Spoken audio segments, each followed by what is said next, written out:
Welcome back. This is CBH4K, and this is Warhammer 40K Chaos Gate 2 Daemonhunters. It's been a while since I've done this.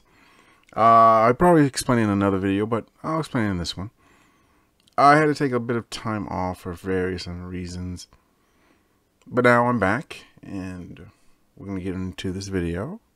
And if you like this, remember, hit that like button, subscribe to my channel, helps out a great deal. Let's begin. I'm going to watch the video first, and then I'm going to talk about it. Here we go. What's this? Oh. Not for the lady. Alright, whatever.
Alright, so it looks like this is basically about the boss characters, the various,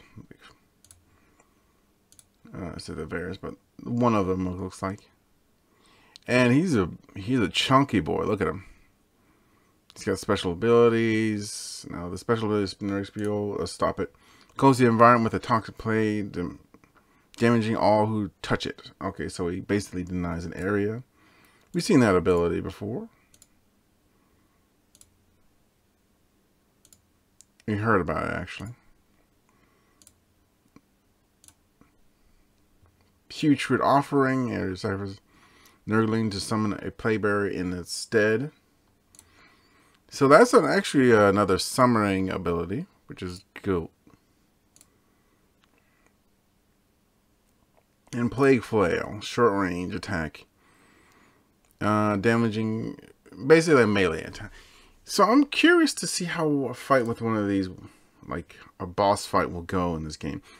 Because XCOM did experiment a bit with boss fights, but I would say they had like a mixed success with it. Some of it was good, some of it was bad. But in War of the Chosen were a good opponent to go up against. They always added a little bit of chaos in fights and added a little bit of fun. The alien rulers, the 3 alien rulers that came before them, they were okay. But it was basically just hit him with damage over time, or hit him with special abilities, and you got rid of him. Or other ways to like deal with them. They were tough, unnecessarily tough to new people. But if you had played around with it before, if you played XCOM a lot and you know how to, strategy games, you could handle them relatively, I wouldn't say easily, but depending on your situation, you could handle them relatively easily. But the Chosen always added a bit of a wild card to the situation, because their abilities sort of played off of what you did with them on previous occasions. If you used a lot of explosives, they'd be immune to explosives. And I'm curious to see if they do that here. I don't know if they will. They might. We'll have to see. Alright, on to the next video. Alright, I thought I'd just add the developer diary, as this is the last one they put up. I think they're going to take a break as well. So, I guess I can just finish up their, I don't know, their snapshot of what their game's going to be like. So yeah, let's just hit play. And instead of watching it all the way through, I think I'll stop at various points and talk about what I think of each section. Here we go.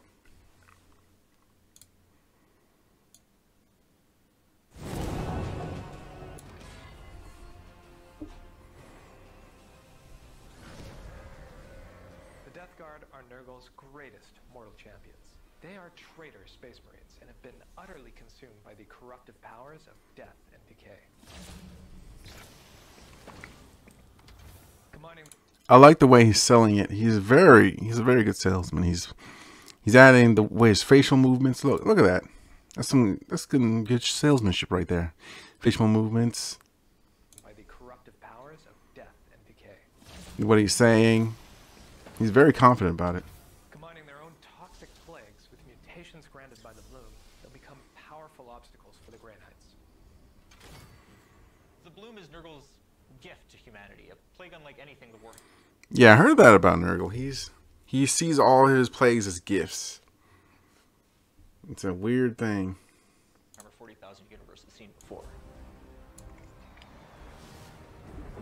As a galaxy-spanning plague, Bloom seems to spread through corrupted seeds, objects carried by Nurgle's minions that radiate with a foul essence, corrupting and mutating any life nearby. Once the Bloom infects a planet, it will slowly fester with these corrupted growths called Bloom spawn that will spread across the planet until all life is consumed, and it can be turned towards the Chaos God's designs. As part of the main campaign storyline, you'll be delving into arcane lore, researching ways to combat this growing corruption. Once a planet is infected by the Bloom, Nurgle can actively interfere with your combat missions, sparking warp surges that can cause all sorts of unpredictable events on the battlefield. Warp surges can summon new enemy reinforcements, trigger powerful boons and mutations in enemies, as well as restrict your knight's abilities. The Bloom's mutations are a powerful tool of Nurgle that can transform the way an enemy fights, increasing their strength based on the strain of the Bloom's infection.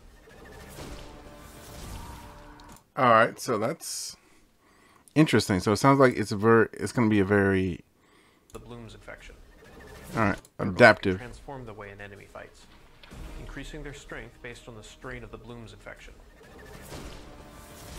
So it's basically going to change on... basically have a random element to it.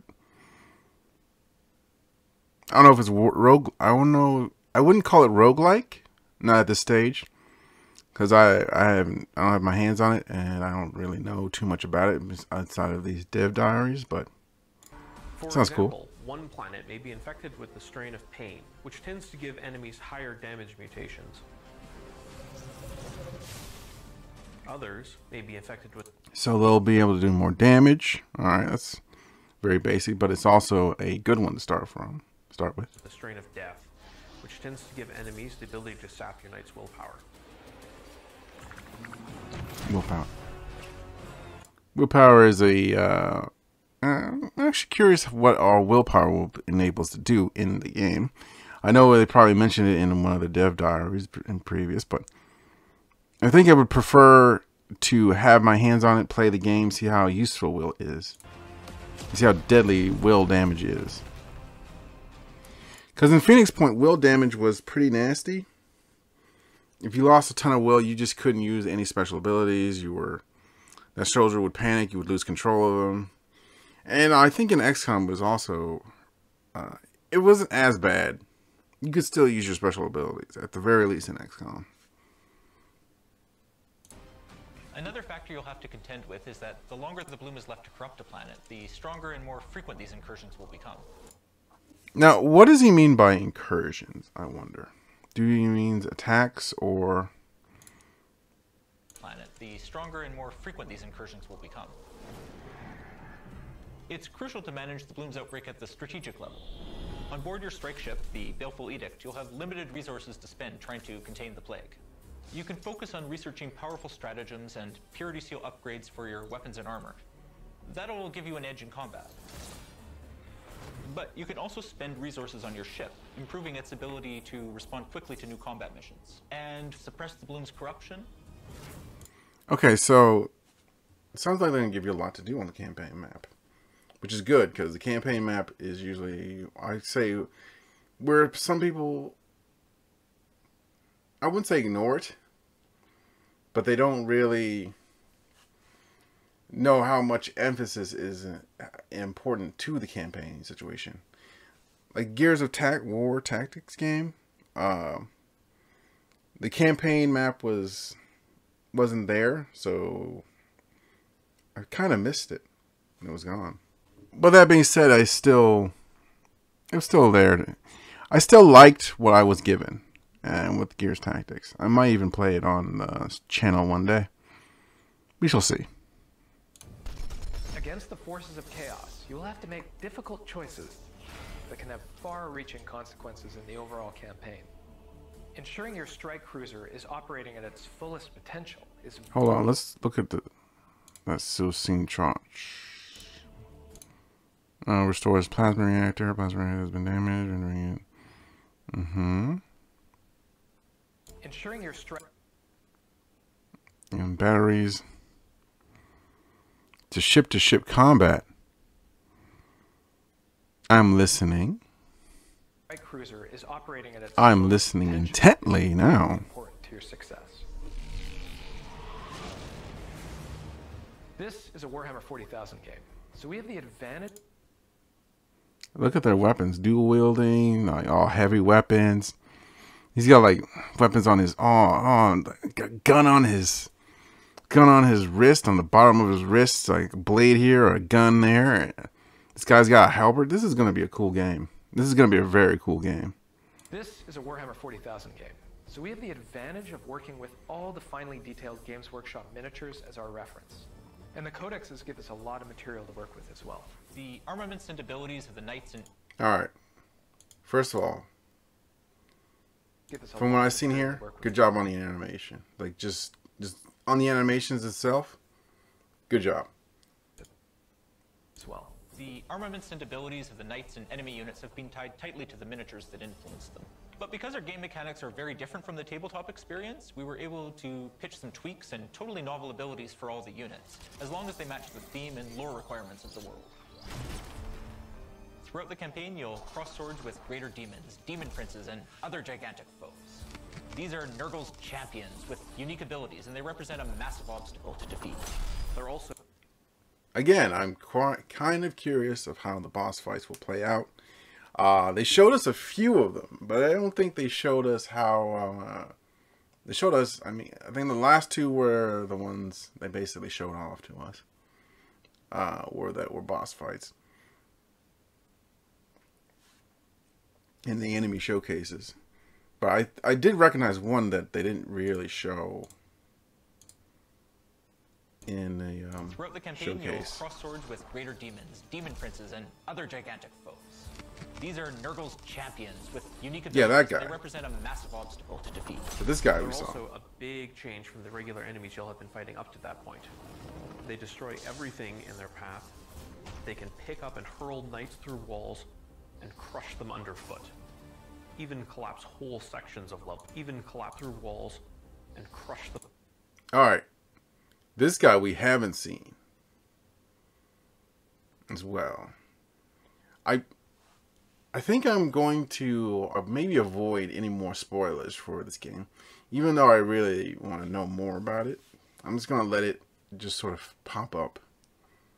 You catch my drift. Them underfoot. Even collapse whole sections of levels. These are real David versus Goliath type battles. Each of the Lords of the Bloom has their own unique personality and strategies.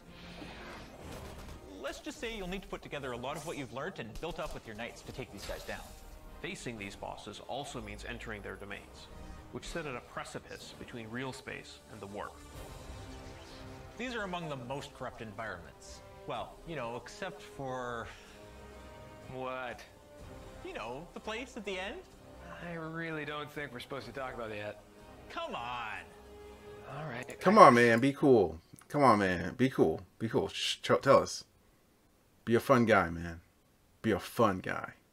One little peek wouldn't hurt. If you're familiar with your demon Primarchs, you might notice someone in particular showing up in Chaos Gate Daemonhunters.